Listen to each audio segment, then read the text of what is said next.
감람산에서 전 세계의 학자들, 신학자들, 그리고 신자들의 관심을 끄는 흥미로운 사실이 있습니다.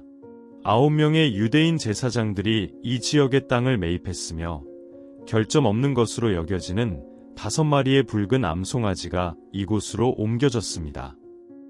이러한 요소들은 단순한 호기심거리로 끝나지 않습니다. 많은 유대인들과 심지어 이방인들까지도 이것이 예루살렘에 세워질 것으로 기대되는 세 번째 성전 건설을 향한 첫걸음이라고 믿고 있습니다.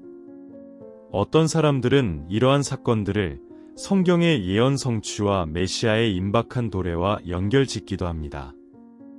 그러나 다른 이들은 이 사건들이 적그리스도의 등장과 하나님의 말씀에 묘사된 최후의 전개와 직접적으로 관련될 수 있다고 경고합니다. 이번 영상에서는 붉은 암송아지가 성경 예언의 맥락에서 가지는 중요성을 깊이 탐구하고 그것들이 현재 상황에서 무엇을 의미하는지 이해하려고 합니다. 성경에서 묘사된 정결의식을 위해 왜 이 동물들이 필수적인지, 그리고 이들의 사육과 이스라엘로의 운송이 어떻게 전 세계적인 사건에 대한 추측을 부추기고 있는지 명확하고 간단하게 설명드리겠습니다.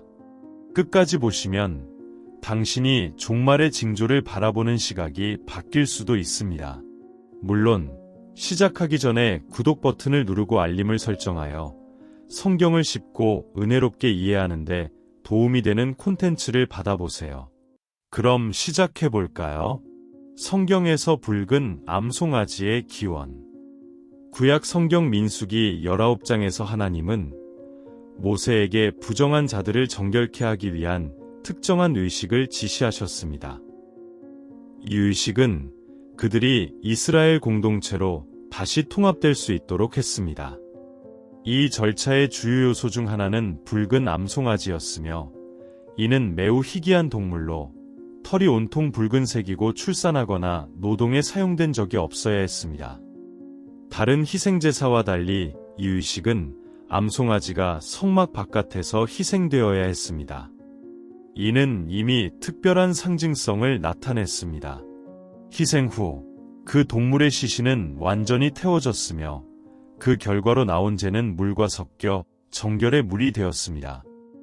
이 물은 시체를 만졌거나 누군가가 죽은 천막에 있었던 사람들을 정결하게 하기 위해 사용되었습니다.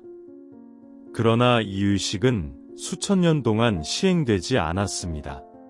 성막과 예루살렘 성전이 파괴되었기 때문입니다. 마지막 성전은 로마인들에 의해 서기 70년에 파괴되었으며 그 이후로 유대인들은 메시아의 도래를 위한 중요한 단계로 여겨지는 세 번째 성전의 재건을 간절히 기다리고 있습니다. 붉은 암송아지 탐구. 수세기 동안 붉은 암송아지가 발견되지 않았지만 놀라운 일이 일어났습니다. 2018년 이스라엘의 성전연구소는 미국에서 완벽히 붉은 암송아지를 발견했다고 발표했습니다. 이 발견은 수년간의 탐구와 수백만 달러의 투자를 통해 이루어졌습니다. 이는 유대인들에게 새로운 시대의 시작을 알리는 신호였습니다. 그리고 2022년 9월 5마리의 붉은 암송아지가 텍사스에서 이스라엘로 운송되어 이 단체의 관리하에 놓였습니다. 이 동물들은 모세의 법에 따라 완벽한 상태를 유지해야 하며 이들 중 하나가 희생되어 정결의식이 수행될 것으로 기대됩니다. 이를 통해 성전 건축이 가능해질 것입니다. 세 번째 성전의 중요성. 이스라엘의 역사에서 두 개의 성전이 이미 세워졌습니다.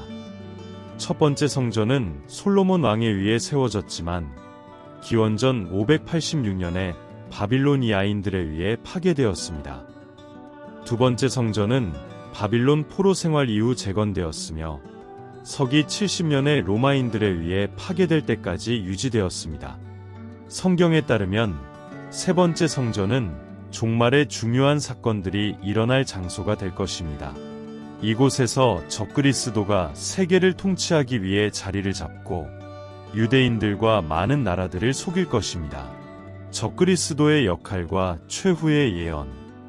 성경은 종말의 때에 적그리스도가 매력적이고 기만적인 지도자로 나타날 것이라고 가르칩니다. 그는 유대인들과 무슬림들 사이에 평화협정을 체결하여 예루살렘 성전 재건을 허용할 것입니다. 예루살렘은 유대교, 기독교, 이슬람교의 세 주요 종교에 있어 신성한 장소로 여겨집니다. 그러나 3년 반의 평화가 지난 후 적그리스도는 이 협정을 깨고 성경에서 멸망에 가증한 것으로 묘사된 일을 저지를 것입니다. 이 사건은 전대미문의 고난의 시기인 대환난을 촉발시킬 것입니다. 그러나 이 7년의 끝에서 예수 그리스도께서 영광 가운데 다시 오셔서 적그리스도와 거짓 선지자, 사탄을 물리치고 영원한 왕국을 세우실 것입니다.